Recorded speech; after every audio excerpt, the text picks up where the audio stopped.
Hoje nós queremos falar com você sobre um assunto que ele é muito importante. Queremos conversar com você sobre tabagismo. O Ministério da Saúde divulgou uma pesquisa no primeiro semestre indicando que há uma queda no número de fumantes no Brasil.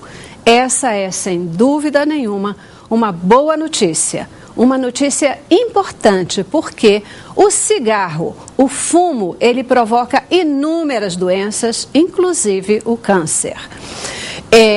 O tabagismo é considerada a maior doença, a maior causa de morte evitável do mundo. Não é do Brasil, não, é do mundo.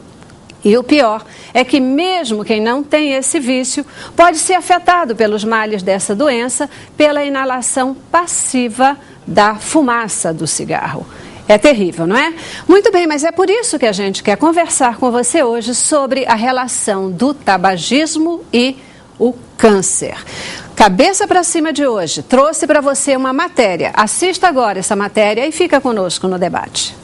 O Luciano fuma há mais de 20 anos e já acorda com vontade de consumir mais um cigarro. E olha que são 40 todos os dias. Durmo com o cigarro ao lado, quando eu acordo ele também está ao lado, entendeu? Aí eu acordo, a primeira coisa que faço é imediatamente acender um cigarro. Fumar já foi considerado elegante, uma espécie de símbolo de status social. Mas hoje, o mau hábito está relacionado aos problemas de saúde e surgem cada vez mais estudos que comprovam isso. O mais recente, feito por pesquisadores americanos, mostra que quanto mais cedo do dia se consome o primeiro cigarro, maior a probabilidade que o fumante tem de desenvolver câncer de pulmão, cabeça e pescoço. Para o câncer de pulmão, os cientistas estudaram quase 5.000 pessoas com a doença e 2.800 casos de controle, todos fumantes regulares. Quem fuma entre 31 minutos e 1 hora depois de acordar tem 1,3 vezes mais chance de ter esse tipo de tumor em relação a quem fuma apenas depois de 1 hora do despertar. Se o fumante já põe o cigarro na boca menos de meia hora depois de se levantar, o risco aumenta para 1,79. Já os cânceres de cabeça e pescoço, fumar de 31 minutos a 60 depois de acordar aumentam em 1,42 vezes a chance de ter a doença. E se for mais rápido no mau hábito, o risco fica a 1,59 mais provável. O paciente que ele tem maior dependência à nicotina, né? Obviamente ele vai fumar mais, vai ter um hábito de fumar com maior frequência e com isso vai estar exposto a mais nicotina e aos outros produtos relacionados com o cigarro. Mesmo sabendo de tantos riscos, parar de fumar, para quem já possui o vício há tantos anos, é uma tarefa nada fácil. No meu caso, como eu sou um fumante compulsivo, eu acho que eu necessito até mesmo de uma ajuda profissional, entendeu? Eu acho que por mim mesmo vai ser muito difícil, eu tenho que estar com a cabeça muito no lugar, muito boa. Muito bem, você viu aí a nossa matéria e hoje o Cabeça para Cima conversa com você sobre tabagismo e câncer, um assunto muito importante que você deve ficar ligado, porque temos informações boas para você. Para debater esse tema conosco, temos aqui no estúdio Alexandre Milagres. Ele é pneumologista, coordenador do Centro de Apoio ao Tabagismo da Fundação Ataulfo de Paiva. Muito bom ter você aqui de novo, doutor Alexandre. Muito bom mesmo. Tá bom? Conversar sobre um tema aí que é importante para a nossa população. Isso, né? aí. Perfeito. Também conosco Ricardo Meirelles, ele é pneumologista da Divisão de Controle de Tabagismo do INCA. Obrigada, doutor Ricardo, por estar aqui conosco. Eu que agradeço a oportunidade. Perfeito. E também conosco a Cristina Fátima de Moraes. A Cristina, ela é artesã, fumou por 35 anos e hoje faz parte do grupo do Hospital Rafael de Paula. Vocês vão conhecer a história da Cristina porque ela está agora há 8 anos sem fumar, não é isso, Cristina? Isso. Muitíssimo obrigada por estar aqui com a gente. Eu que agradeço também pela oportunidade. Compartilhar a sua história com certeza vai fazer diferença, viu? Vai encorajar pessoas a também pararem com esse vício. Sem dúvida. Né? Um vício complicado, né, gente? Muito. Como é que é o perfil atual do fumante brasileiro? Quem é que mais fuma? Jovens, adultos, homens, mulheres? Dá pra gente falar alguma coisa assim? A gente tem tá vendo uma queda importante de prevalência, o percentual de fumantes no Brasil na idade, nos adultos, né? Nós tínhamos uma prevalência de 32% aproximadamente em 1989 e caímos agora para 17% em 2008. Então quase 50% das pessoas adultas pararam de fumar. O que está acontecendo é que os jovens realmente estão fumando um pouco mais, né? E a gente nota também que mulheres fumam mais do que homens, né? Começando a fumar. No número absoluto, tem mais homens fumando que mulheres, mas as mulheres realmente estão começando a fumar mais que os homens por vários fatores, né? E até por estratégia da indústria do tabaco voltada para mulheres. E o principal fator que as mulheres fumam e têm dificuldade para deixar de fumar é a questão do ganho de peso, a questão daquela estética da magreza, achar que o fumar vai lhe deixar esse pseudo-benefício.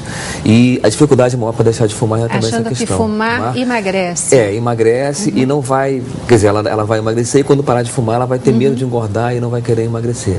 Então são vários fatores. Os jovens também, nós temos que tratar bastante a questão dos jovens, né? Porque existe outra estratégia da indústria, não só cigarro, outras formas de tabaco que fazem com que os jovens comecem a fumar. Enfim, nós estamos realmente trabalhando bastante, mas o importante é que já conseguimos uma queda importante na prevalência de fumantes no país. Eu acho que só olhar esse número e ver que tem uma tendência de queda já é significativo, não para ninguém descansar, né? Mas para realmente poder continuar tendo uma atuação firme em cima disso. Quais são as estratégias e como é que essa mídia ou essa propaganda do cigarro ainda tem chegado de maneira muito forte ao público? Porque realmente nas campanhas, por exemplo, rádio, televisão, a gente não vê mais isso, né? Não vê de uma forma explícita, pelo menos. Como é que isso tem acontecido ainda? O tabagismo é uma doença diferente de outras, porque o tabagismo ele é uma doença que tem pessoas interessadas em que a doença exista, né?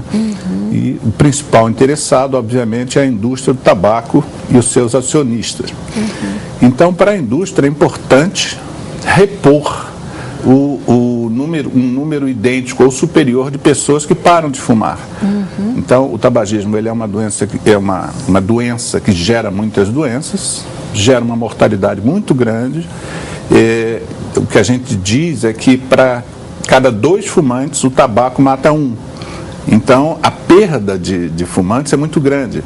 Parte dessas pessoas que a gente diz que pararam de fumar porque ou morreram ou porque foram acometidos de doenças muito graves, incapacitantes, que elas não conseguiam mais fumar. Então, o que a indústria faz? Tem que botar gente. 90% das pessoas que começam a fumar antes de 18 anos de idade. As pessoas que... Eu tenho uma admiração incrível, imensa por adolescente. Eu gosto de trabalhar com adolescente, escrevo para adolescente, faço palestra para adolescente, enfim, eu gosto muito de adolescente. Mas eu digo a eles mesmo que eles não estão ainda completamente formados do ponto de vista intelectual, do ponto de vista de experiência de vida. E eles cometem alguns erros, os mesmos que eu cometi, que o Ricardo... Cristina devem ter cometido, que você deve ter cometido enquanto adolescente.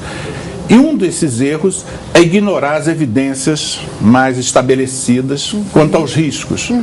Então a indústria se aproveita dessa ainda incompletude do adolescente e evoca no adolescente a ideia de que se ele fumar ele vai ser aventureiro, se ele fumar ele vai contradizer a maré está dizendo para você se cuidar e você enfrenta, ao enfrentar você vai... E o adolescente naturalmente gosta de ser, né, de ir contra essa maré, né, de ser diferente. Então... Faz parte, né, da adolescência exato. E contra o que está estabelecido.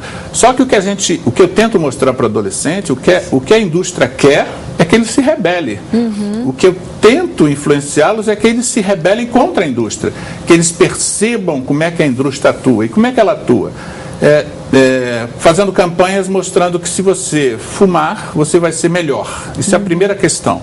Porque boa parte dos seres humanos, se não a grande maioria, tem uma autoestima baixa. Ou então uma autoestima que às vezes está baixa.